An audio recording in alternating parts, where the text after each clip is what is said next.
Everybody, Gene here. Welcome to the Tapping Q&A podcast, where every single week we answer the most common and uncommon questions about tapping and EFT so you can eliminate self-sabotage and take the action that you want. In the next week and a half, I'm going to be making an announcement about a new live training that I'm doing. It is brand new. I've been working on the content for the last couple of weeks. It is something I've been planning since the first of the year. It's going to be really amazing. But because of the way the class is being taught, there are going to be a limited number of people allowed into the class because it's hands-on, it's experiential. When the details come out, you'll understand. And so the people who are receiving my emails are going to be the ones who hear about it first.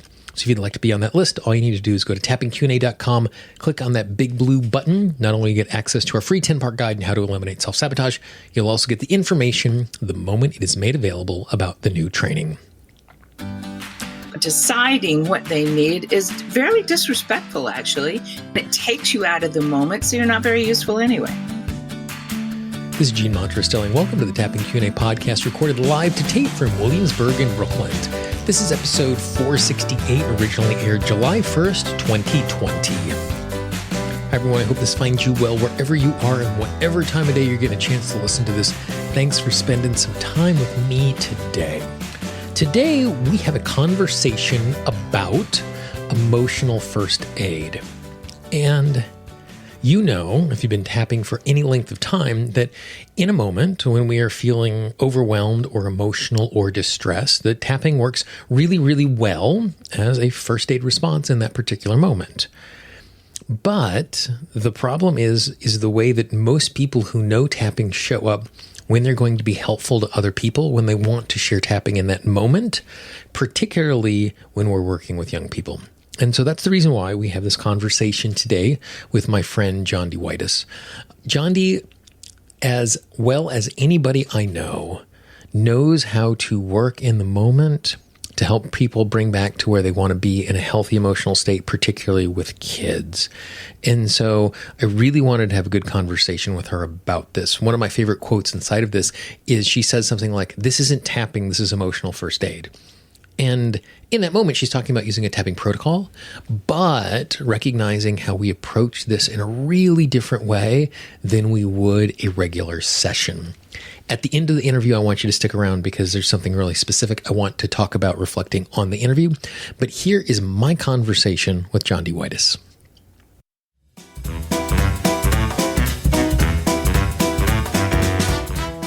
Not just at this particular moment in history, but in all moments in history, adults are charged with making sure that kids are taken care of.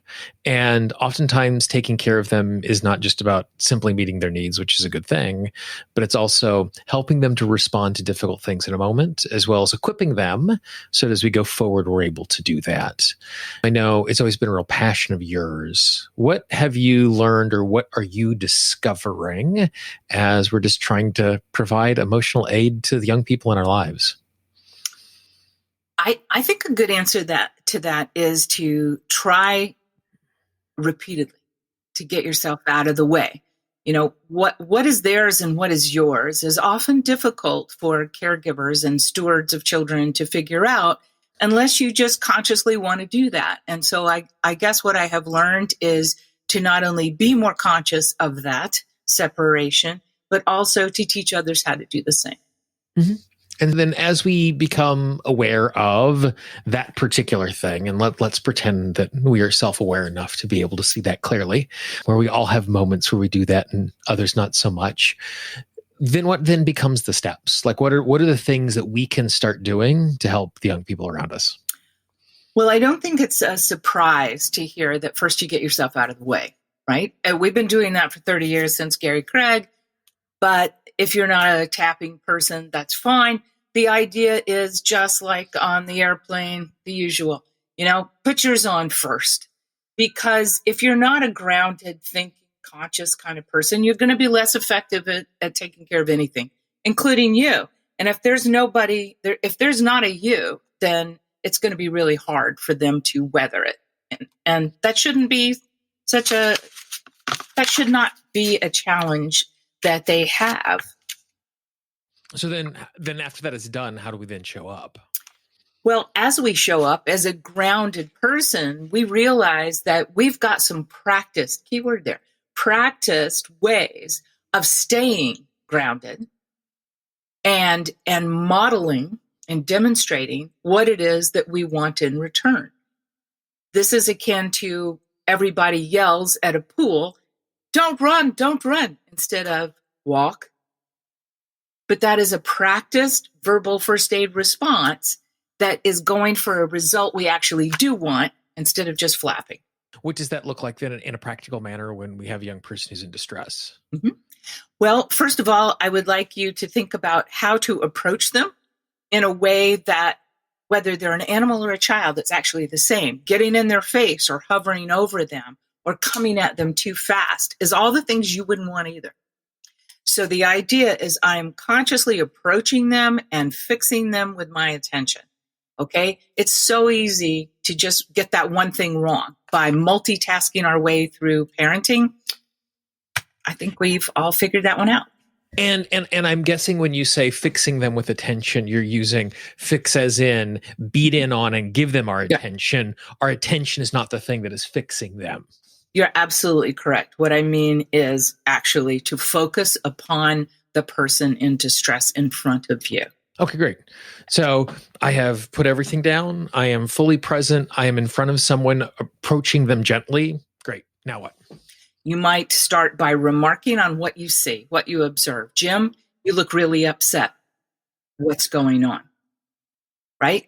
Very directive, small, simple sentences that let you know someone is inquiring about you and they're there, they're present. Let's say if we broke it down into steps, which frankly most of us appreciate, that what we want to do is we're going to be observing or looking. We're going to be listening. That means actively listening. Then we're going to interpret what's going on so that we know how to choose consciously to respond, right? That's kind of the 4 steps there. But what are we looking to do with that? And that's create an atmosphere of calm or connection, right? Because it didn't just start with Mr. Maslow, but it's probably the first time we heard about it. The idea of a felt sense of safety is where we must start. And so we must somehow be able to give that to them, whether it's a visual cue, I'm here, I'm right here, or it is asking them about what's really going on and creating a space for them to tell you about that. And when we talk, just like I was saying, I think a minute ago, give clear, crisp, small directions or questions. Because when we're in distress, we can't hear more than that anyway. I'm guessing it's also helpful in some way as we're doing this to ask the questions in such a way where we're not making a declarative statement of, you are experiencing this, tell me what that is like. But it appears as if this is what's going on. Is that what is going on?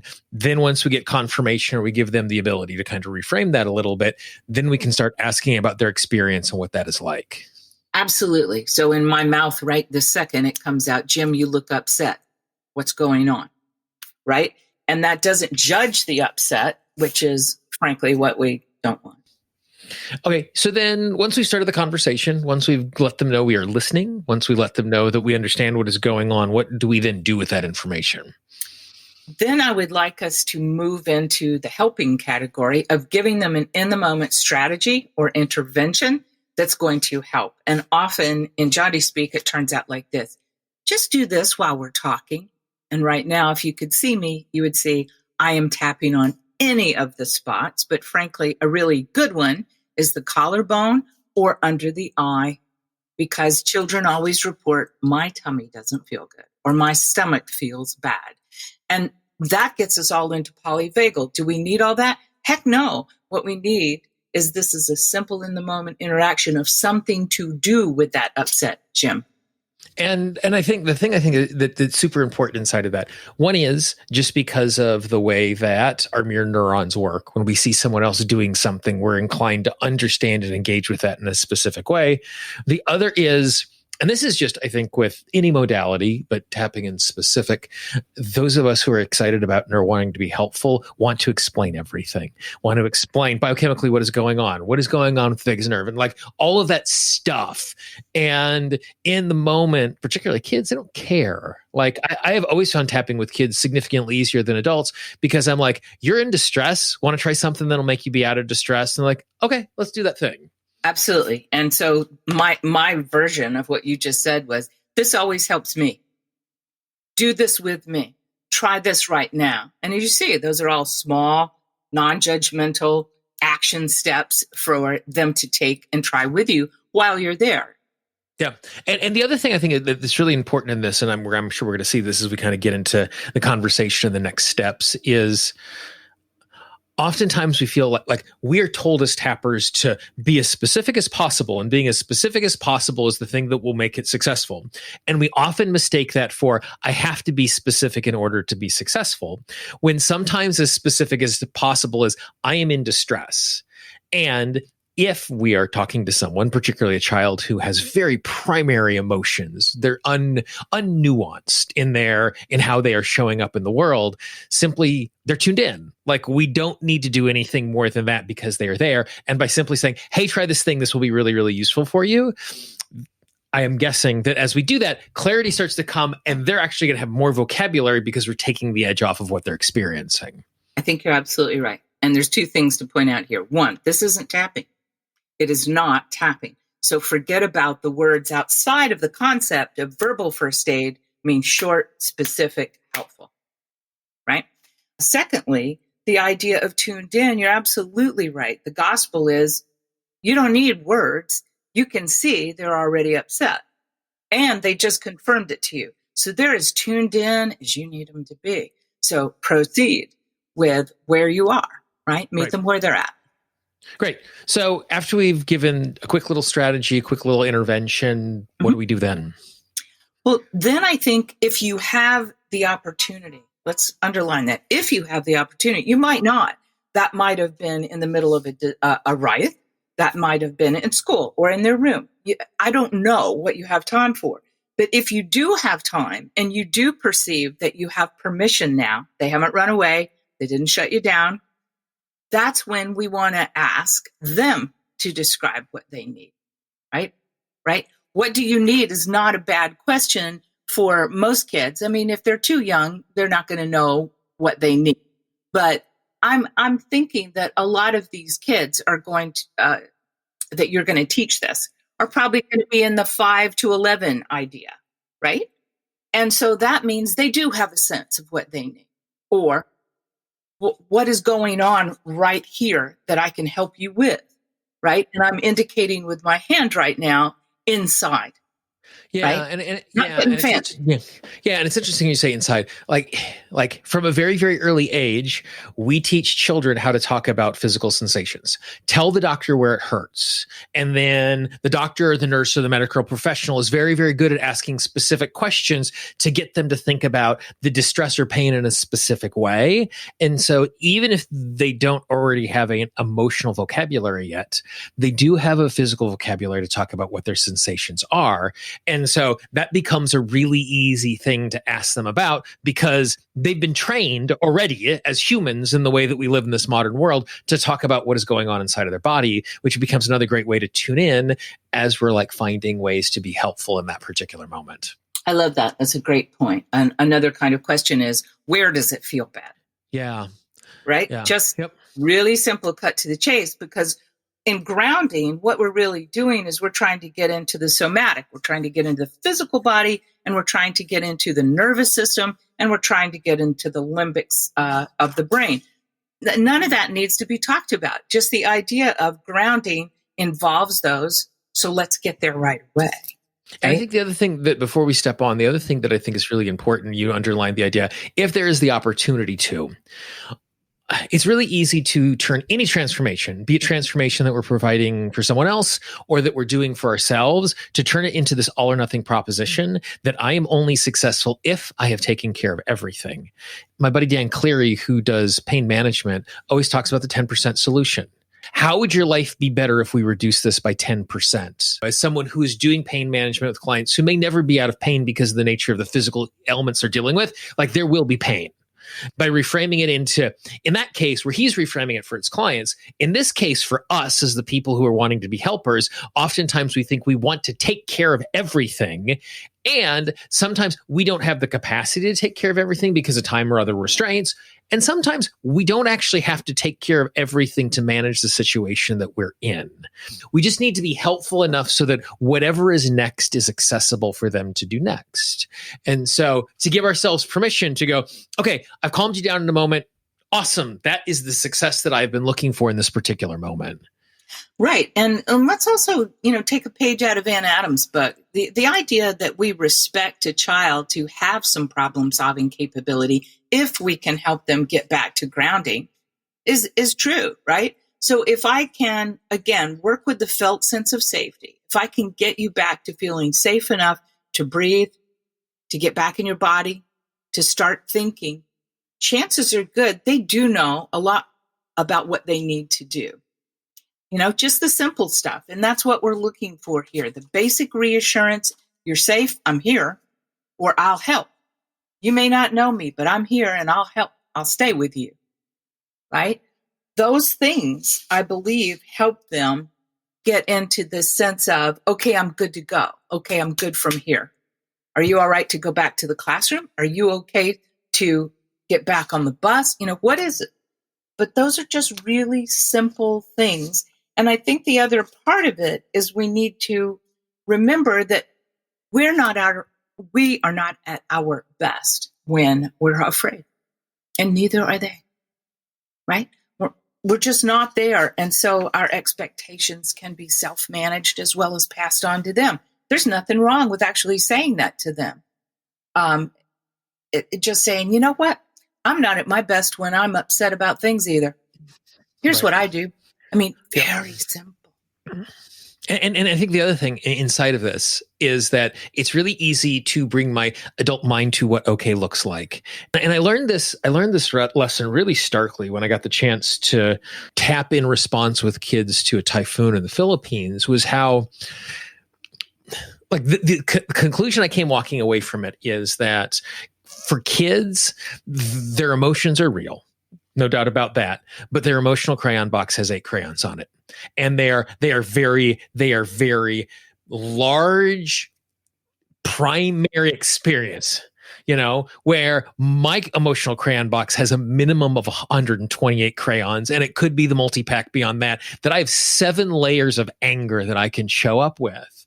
When I'm doing work on myself, I'm really parsing apart this nuance. And sometimes with young people, that they are in a circumstance where things clear really, really quickly. They clear in this really primary way.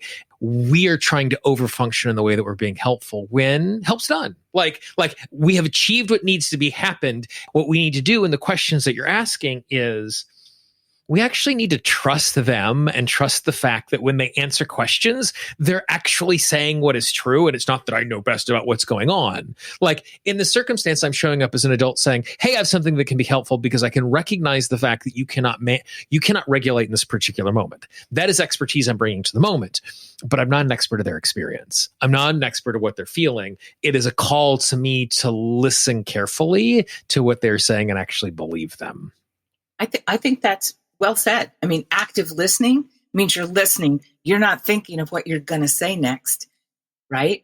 And so there's 2 things that come up there. A, if you've already practiced it, it's going to come out as an auto response, which is what you need. And you're going to actually be fostering and bringing to them over time, perhaps. But the other thing is overthinking it or deciding what they need is very disrespectful, actually. And it takes you out of the moment, so you're not very useful anyway. And not only does it take you out of the moment, it also breaks rapport, so they trust you less. The thing to get me to stop listening to you the most is when you start telling me how I should be feeling, or you start questioning my decisions of how I feel. Like I say, I feel like this, like, oh no, you don't. Like it is hard to get me angry. That is the thing that will do it when we start dismissing that. And so it's really super important for me to remember that when I'm working with others, that You have the authority to state what your emotional state is and do it. The other piece, I'm a huge proponent of this idea of practice and getting ready for stuff. When I practice, I actually like practicing things go wrong.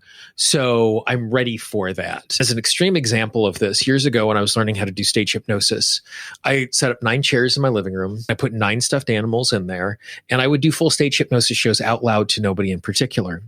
I had this little pile of note cards of all of the things that could go wrong. Someone comes out of trance, someone regresses, someone heckles, all sorts of things.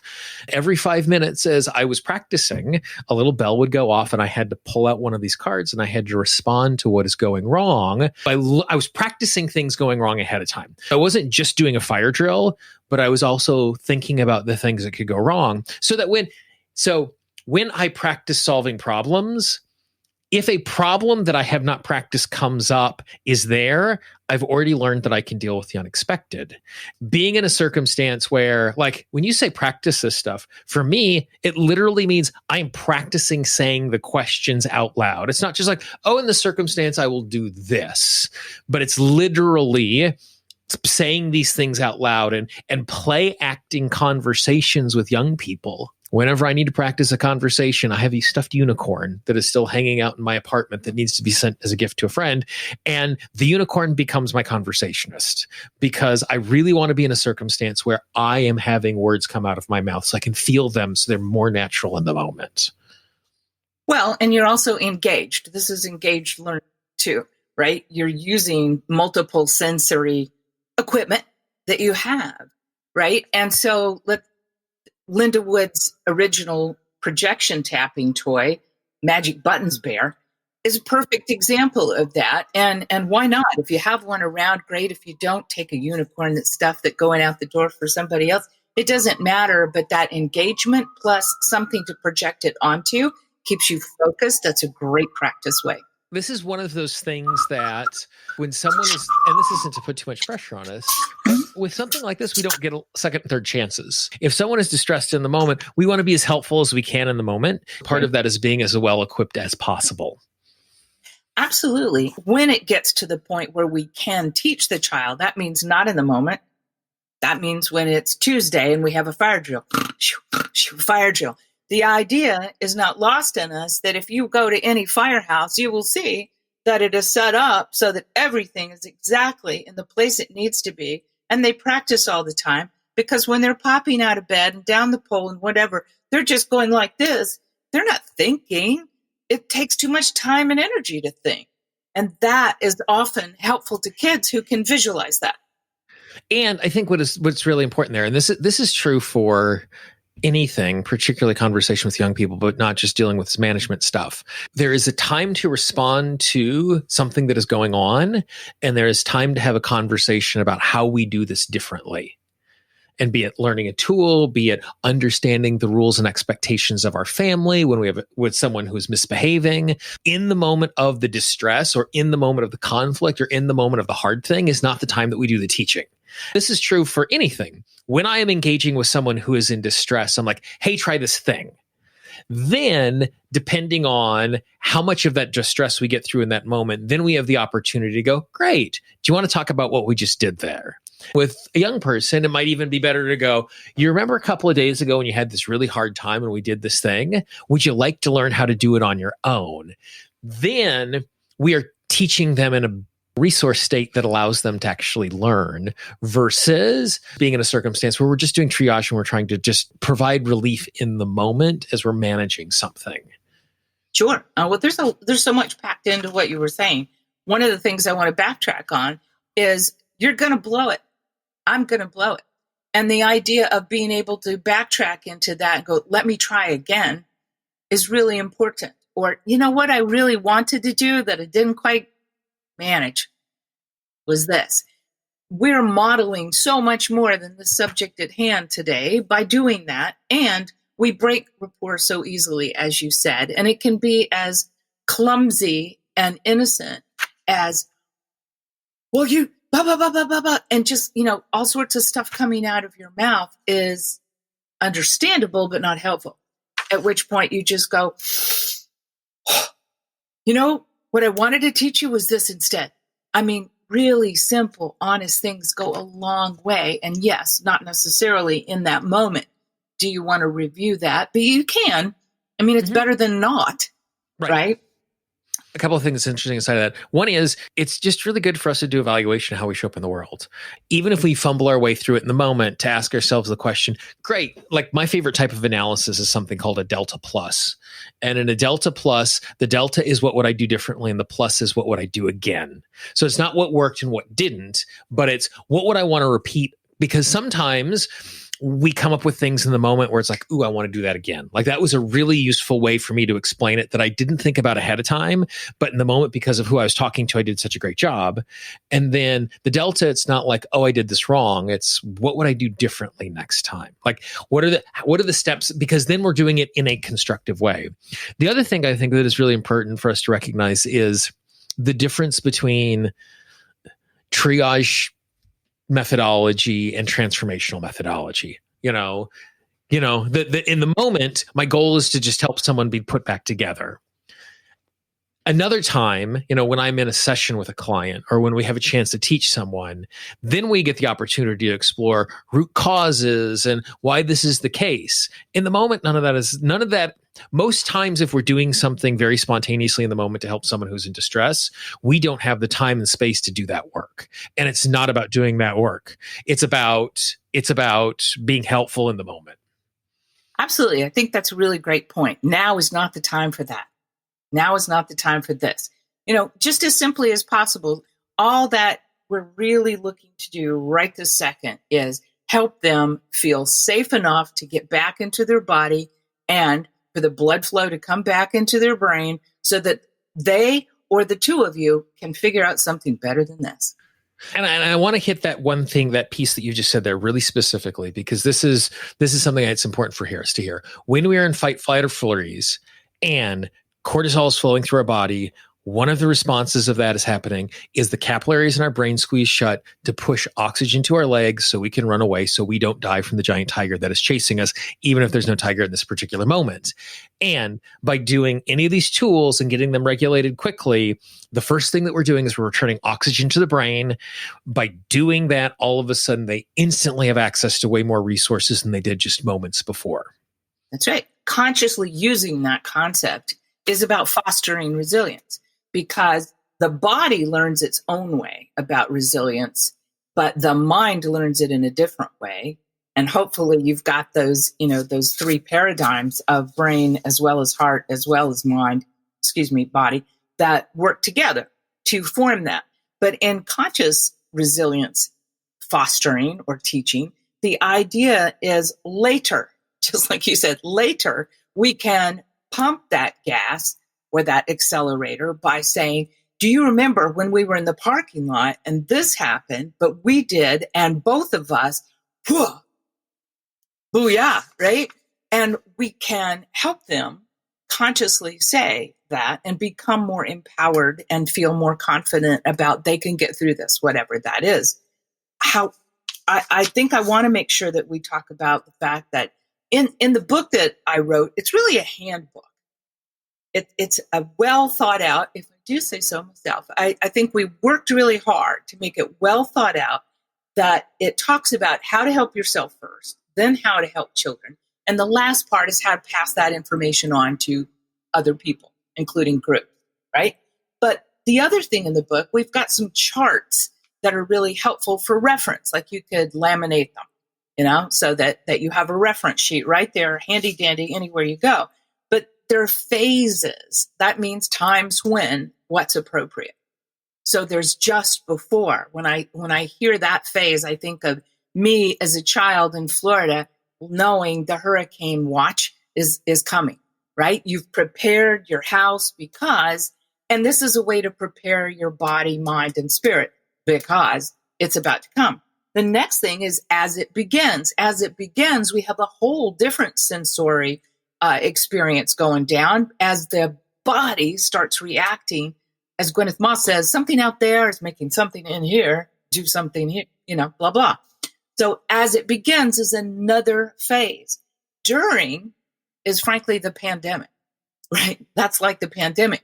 It's not an event with a tidy, here it comes, and now it's over, right? It's a long, chronic piece of uncertainty, and holy moly, is this ever going to end kind of feeling.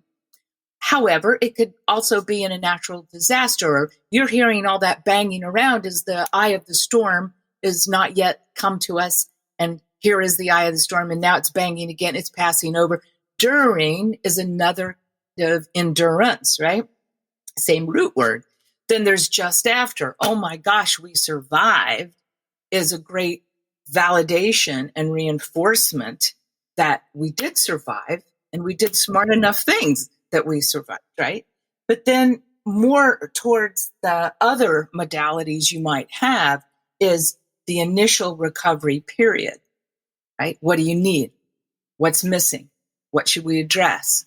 What can we clean up? And then, frankly, there's the deep iceberg kind of therapeutic tapping in practiced hands that is about long-term recovery. Okay? And so I think we tried hard to put out there that recognition of these phases, because I don't go around thinking, gee, I wonder what the phases of natural disaster might be. No, I don't. I'm just like everybody else. But codifying them, putting them down, and then saying, here's a good thing to do if this is happening is very helpful because, again, just like you said, the capillaries are squeezed down. There's very little I can take in because my body wants to take care of things its way, right? And that's where practice comes in again, because you're practicing for an autopilot response that's going to be smarter than panic. Yep, absolutely. And the more of these autopilot responses that we have, then when we are having to think about something, we're getting to think about the third thing, the fifth thing, or the seventh thing. We're not thinking about the first thing. And by that point, we have already been able to be helpful in that process, which makes it easier to navigate and manage at that particular point. Absolutely. And for those of you who are working with kids you don't know or you don't know very well, or maybe you'll see again in the community, maybe not, you're building this wonderful trust that they do care, they're here for me, and they're at least smart enough to have helped me get through this. And perhaps they're going to be a font of information in the future that I can trust.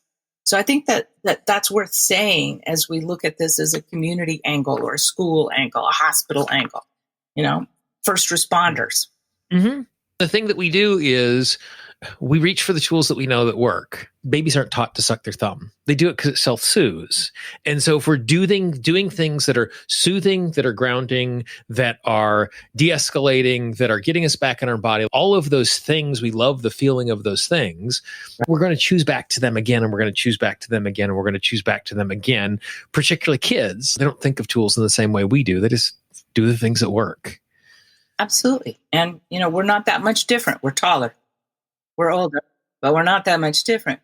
The difference is, I think, in the approach. Just understanding from a developmental level, my approach must change if I want it to be accessible. So we're expanding our focus about all this. We're expanding our consciousness about this. And we're, I think, renewing the idea that children look to us taller, older, more experienced, in control perhaps, authority maybe, but they're looking to us for cues, right? And that begins as early as taking a kid to a sandbox. They trip over something. The first thing they do is they whip that head around and look at the caregiver. How should I feel about this? How should I behave? And that approach is what makes all the difference in that child's being able to feel confident about moving into the world. This is moving forward. There are going to be circumstances in which things become larger than we imagine. One of the things I always say if I'm ever in a situation where I'm teaching people tapping, my phrase is, if you are not qualified to deal with something without tapping, tapping does not qualify you to work with that particular thing, just because tapping might be useful for that particular thing. How then do we, because there are, even as unnuanced or less nuanced as a child's emotional experience is, it can still be really dramatic and it can be still really extreme. How then do we figure out and manage those circumstances when, for lack of a better word, it's above our pay grade? Like we step into something that is more complicated than we're capable of managing. Sure.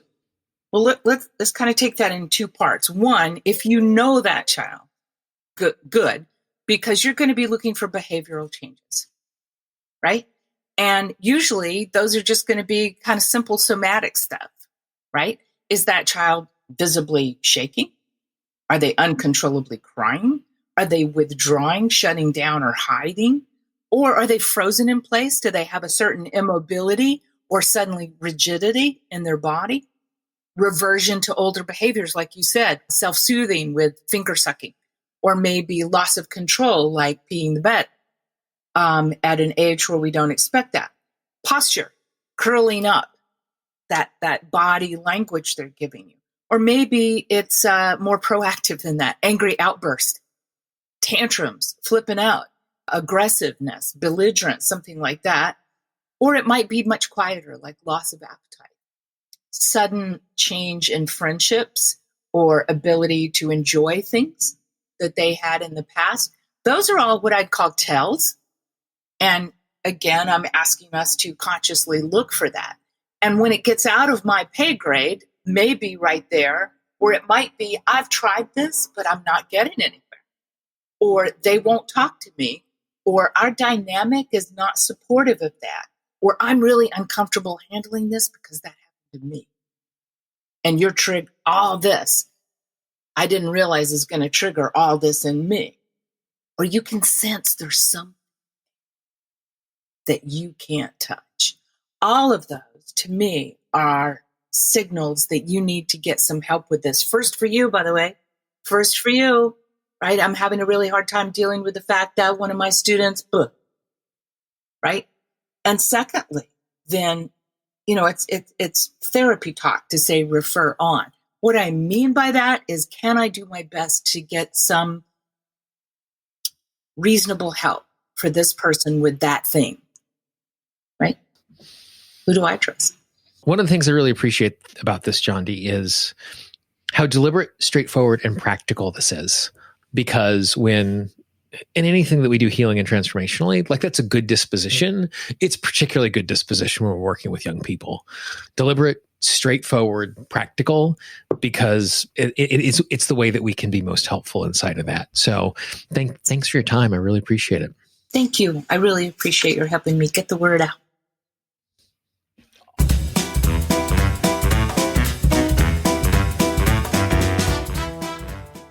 I hope you found that conversation as fruitful as I did.